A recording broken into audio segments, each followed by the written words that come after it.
आदनको बगैँचामा कुनै रोग थिएन मानिसमा, कुनै बिमार थिएन, कुनै चिन्ता थिएन, कुनै अभाव थिएन, कुनै डर थिएन, कुनै श्राप थिएन, कुनै मृत्यु थिएन। त्यो अवस्थामा त्यो ठाउँमा परमेश्वरले आदम र हव्वालाई राखेको थियो। परमेश्वरले आदम र हव्वालाई सृष्टि गरिसकेपछि आदमलाई कहाँ राख्नुभयो अरे? आदनको बगैँचामा। हिब्रू भाषामा त्यसको शब्दको अर्थ तपाईले भेटाउनुहुन्छ। तीनटा कुरा। प्लिजर भनेको आनन्द, आदनको बगैँचा छ नि, त्यसको अर्थ के आउँछ भने आदन। प्लिजर भनेको चाहिँ इङ्ग्लिसमा प्लिजर भनेको आनन्द, पुरा रमाहट आनन्द। अर्को डिलाइट भनेको छ खुसी, एकदमै आनन्द खुसी। अर्को प्याराडाइस भनेको छ, प्याराडाइस भनेको चाहिँ एउटा स्वर्ग हो। हालेलुया। आदनको बगैँचा भनेको अर्थात् जब परमेश्वरले आदमलाई सृष्टि गरेर कहाँ राख्नु भएको रहेछ अरे भने आनन्दको ठाउँमा, खुसीको ठाउँमा, शान्तिको ठाउँमा, प्रशस्तताको ठाउँमा, स्वर्ग स्थानमा राख्नु भएको रहेछ अरे आदमलाई। यो चाहिँ आदमको स्थान थियो। परमेश्वरले सृष्टि गरेको पछि परमेश्वरले कहाँ राख्नु भएको रहेछ आदमलाई? हेर्नुहोस् है, त्यो आदनको बगैँचामा भनेको चाहिँ यस्तो ठाउँ हो जहाँ कुनै रोगको शक्ति चल्दैन, जहाँ कुनै अभावको शक्ति चल्दैन, गरिबीको शक्ति चल्दैन, मृत्युको शक्ति चल्दैन, अन्धकारको शक्ति चल्दैन। त्यो ठाउँ चाहिँ आनन्द, शान्ति, खुसी, उन्नति, प्रशस्ता, सफलता, विजय र अनन्त जीवनको त्यो ठाउँ हो। हालेलुया। त्यो ठाउँमा आदमलाई परमेश्वरले राख्नु भएको थियो, जहाँ रोग छैन, जहाँ गरिबी छैन, जहाँ दुःख छैन, जहाँ कमजोरी छैन, जहाँ निर्बल छैन, जहाँ अभाव छैन, जहाँ श्राप छैन, जहाँ डर छैन, जहाँ कुनै रोग कष्ट बिमार छैन, जहाँ मृत्यु छैन, त्यो ठाउँ हो आदमलाई राखेको। आदम भनेको चाहिँ मानिस हो। यसको अर्थ तपाईँ र मलाई जनाउँछ। सुरुमा तपाईँले यसरी बुझ्नुपर्छ, तपाईँ र मलाई परमेश्वरले सृष्टि गरिसकेपछि कहाँ राख्नु भएको रहेछ त, कस्तो स्थानमा प्रभुले हामीलाई राख्नु भएको रहेछ, यो कुरा बुझ्नुपर्छ। अनि पुरा अधिकारको ठाउँ हो, शक्तिको ठाउँ हो, सामर्थको ठाउँ हो, परमेश्वरलाई प्रतिनिधित्व गर्ने, परमेश्वरको स्वरूप र समानतालाई प्रेजेन्ट गर्ने ठाउँ हो त्यहाँ चाहिँ। हालेलुया। आदमको बगैँचा त्यो ठाउँमा राखेको थियो। तर पछिबाट हामी हेर्छौँ शैतानले मानिसलाई छलेको छ। त्यसपछि के भएको छ थाहा छ? आदमलाई त्यो बगैँचादेखि पछिबाट परमेश्वरले उनलाई निकाल्नु भएको छ। तर निकाल्नु परमेश्वरले आदमलाई आदमको बगैँचाबाट निकाल्नु भन्दा पहिला ऊ आफै त्यो ठाउँदेखि, पापले उनलाई त्यो ठाउँदेखि निकालिसकेको थियो। अनि अब एउटा पद म पढ्दैछु, यहाँ यस्तो लेखेको छ, उत्पत्तिको पुस्तक 3 अध्यायको 9 पद हेर्नुभयो भने यसरी भनेको छ, तब परमप्रभु परमेश्वरले मानिसलाई बोलाउनु भयो, त कहाँ छस्? हालेलुया। हेर्नुहोस् है, अब तपाईँलाई म गहिरो प्रकाशमा लाँदैछु। त कहाँ छस्? त्यति बेला परमेश्वर कहाँ हुनुहुन्थ्यो थाहा छ? जब मानिसले पाप गर्यो, जब मानिसले परमेश्वरको वचनलाई उल्लङ्घन गर्यो, त्यति बेला परमेश्वर आदमको बगैँचामा आएर अब त्यति बेला नि मानिस चाहिँ आदम चाहिँ आदमकै बगैँचामै छ। तर परमेश्वरले के भन्दैछ? परमेश्वर पनि त्यहीँ हुनुहुन्छ आदमको बगैँचामा। तर परमेश्वरले के भन्दैछ मानिसलाई? त कहाँ छस्? Where are you? त कहाँ छस्? अब परमेश्वर त्यहीँ हुनुहुन्थ्यो बगैँचामै, आदम पनि त्यहीँ हुनुहुन्थ्यो। तर परमेश्वरले त कहाँ छस् भनेर किन सोध्नु भयो? के परमेश्वरले देख्नु भएको थिएन र आदमलाई? ऊ लुकेको थियो, तर परमेश्वरको नजरदेखि लुक्नु सक्छ? सक्दैन। उसको शरीर त भौतिक शरीर त आदमको बगैँचामा छ, तर वास्तविक त ऊ आत्मामा चाहिँ अब त्यो ठाउँदेखि निक्लिसकेको छ, त्यो ठाउँदेखि ऊ झरिसकेको छ, त्यो ठाउँदेखि ऊ हटिसकेको छ। त्यो आदमको अनुभवदेखि, आदमको बगैँचाको आशिषदेखि, आदमको बगैँचाको भरपुरीदेखि ऊ निस्किसकेको छ। अनि त्यो आदमको बगैँचाको अवस्थामा हेर्दै गर्दाखेरि, त्यो आत्मामा हेर्दै गर्दा परमेश्वरले आदमलाई त्यहाँ देख्नु भएन। हालेलुया। बुझ्नुभयो?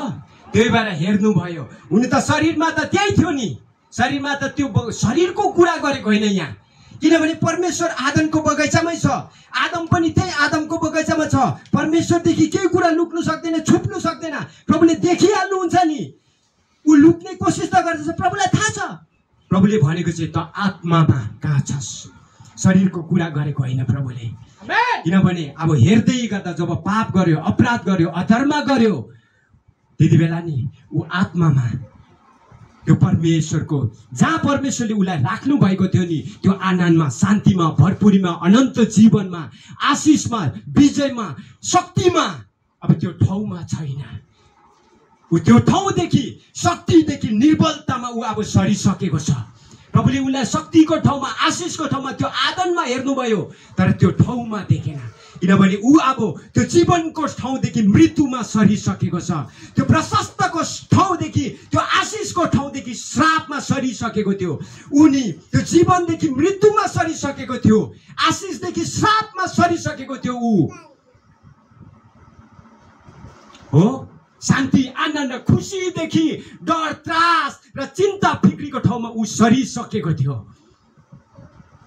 अनि प्रभुले त्यो प्रशस्तमा आनन्द, शान्ति, खुसी, उन्नति, त्यो पाराडाइसमा, आत्माको पाराडाइसमा हेर्दै गर्दा त्यो ठाउँमा आदमलाई देख्नु भएन। त्यसैले उसले भन्नुभयो, त कहाँ छस्? बुझ्नुभयो? त कहाँ छस् भनेपछि तपाईँले यो बुझ्नुपर्छ। त्यसपछि एकछिनमा मात्रै प्रभुले उनलाई, उनको भौतिक शरीरलाई त्यो ठाउँदेखि निकाल्नु भएको छ।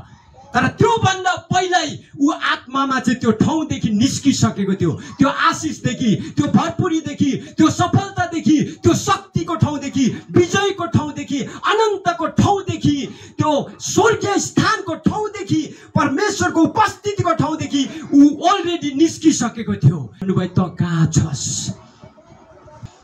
वास्तविक त तपाईँ र मेरो ठाउँ भनेको चाहिँ आदमको बगैँचा हो। हालेलुया, आमेन। वास्तविक त तपाईँ र मलाई परमेश्वरले राख्नु भएको चाहिँ आदमको बगैँचा हो। जहाँ रोग छैन, जहाँ दुःख छैन, जहाँ गरिबी छैन, जहाँ मृत्यु छैन, जहाँ अभाव छैन, जहाँ चिन्ता र फिक्री छैन। हालेलुया, यी सबै कुराको त्यहाँ शक्ति चल्दैन। जहाँ अनन्त अनन्त परमेश्वरको उपस्थितिमा रहिराख्ने ठाउँ हो। हालेलुया, वास्तविक त प्रभुले तपाईँ र मलाई सृष्टि गरेर राख्नु भएको, दिनु भएको ठाउँ चाहिँ त्यहाँ हो। हालेलुया, त्यो ठाउँ हो। तर पापको कारणले मानिस त्यो ठाउँदेखि निकालिए, त्यो डाइमेन्सनदेखि, त्यो आयामदेखि मानिस गिर्यो, त्यहाँदेखि तला झर्यो, बाहिर निकालियो। तर खुसीको कुरा प्रभुले नि मानिलियो, यो आदमको बगैँचा यहाँदेखि मानिस निक्ल्यो पापको कारणले।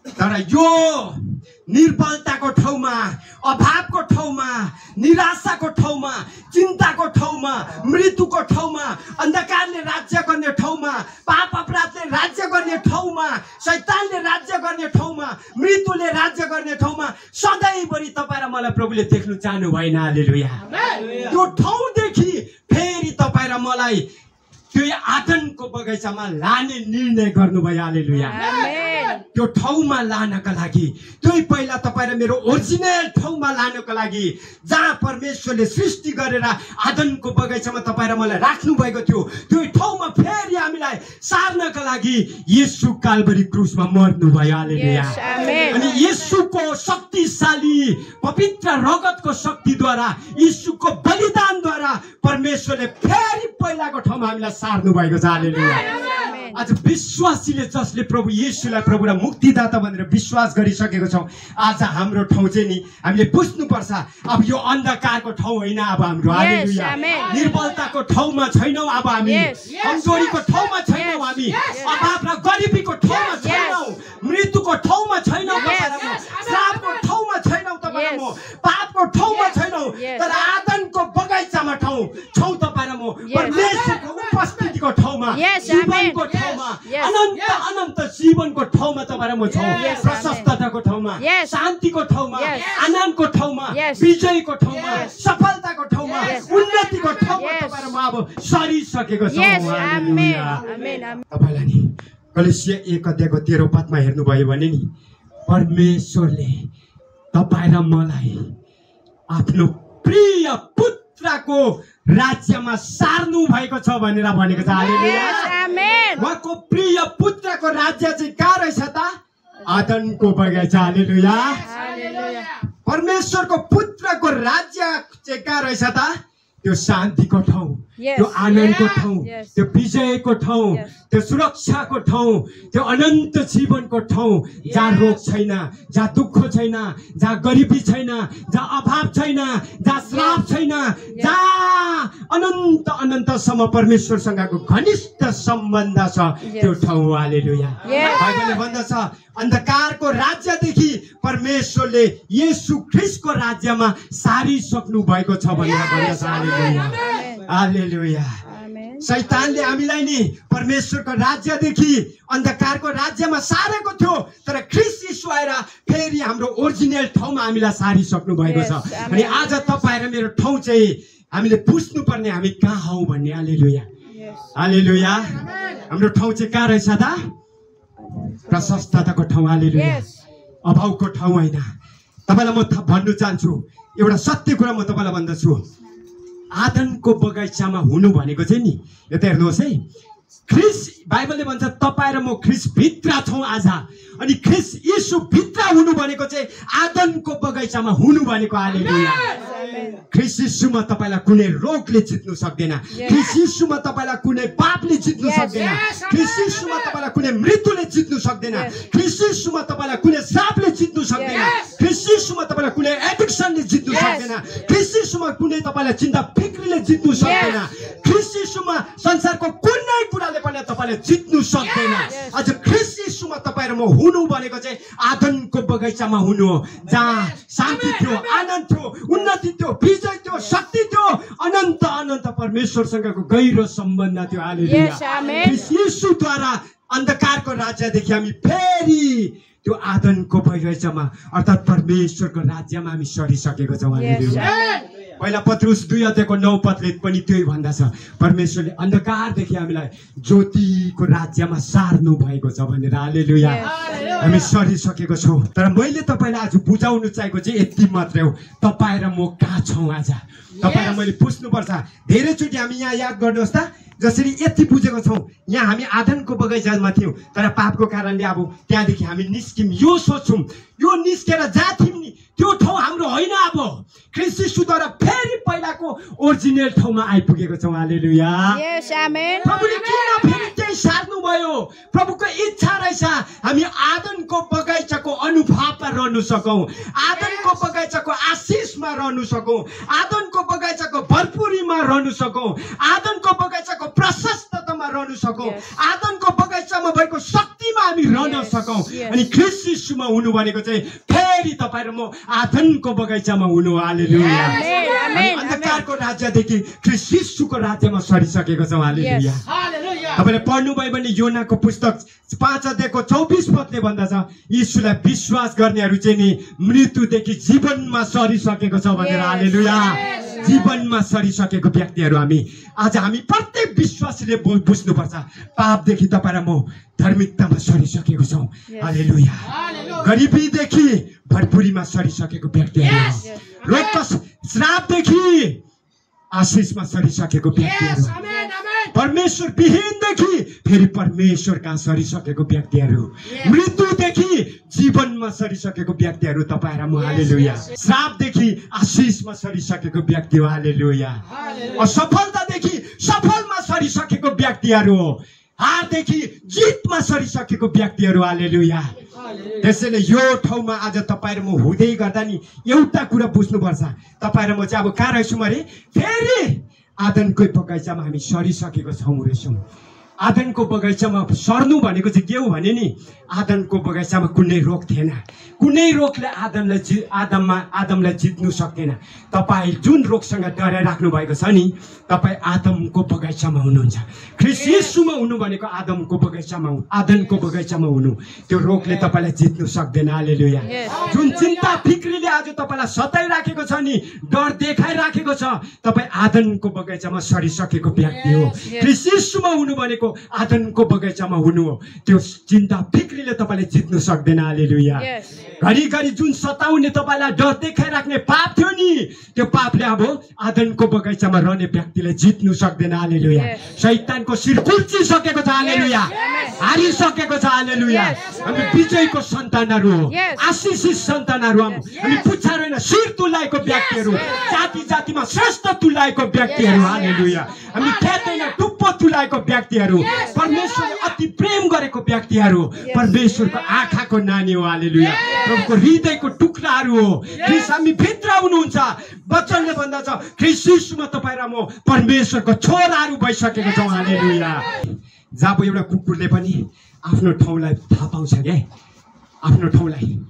तपाईँको मेरो घरको कुकुर नि, यदि मेरो घरमा कुकुर छ भने त्यो कुकुरलाई अर्कोको घरतिर लग्यो भने नि, त्योभन्दा सानो कुकुरले पनि त्यो मेरो कुकुरलाई हराउँछ। पुच्छार यस्तो पारेर कुकुर भाग्छ। तर जब त्यो कुकुर नि मेरै घरमा हुन्छ नि, उसको आफ्नै घरमा हुँदै गर्दा नि ऊभन्दा ठुलो कुकुर आयो भने हिम्मतको साथमा त्यो सानो कुकुरले ठुलो कुकुरलाई भगाउँछ। ऊ डराउँदैन। ऊ शत्रु टोक्नु आउँदै गरेकोलाई उल्टै उसले खेदाउँछ। हालेलुया। किन?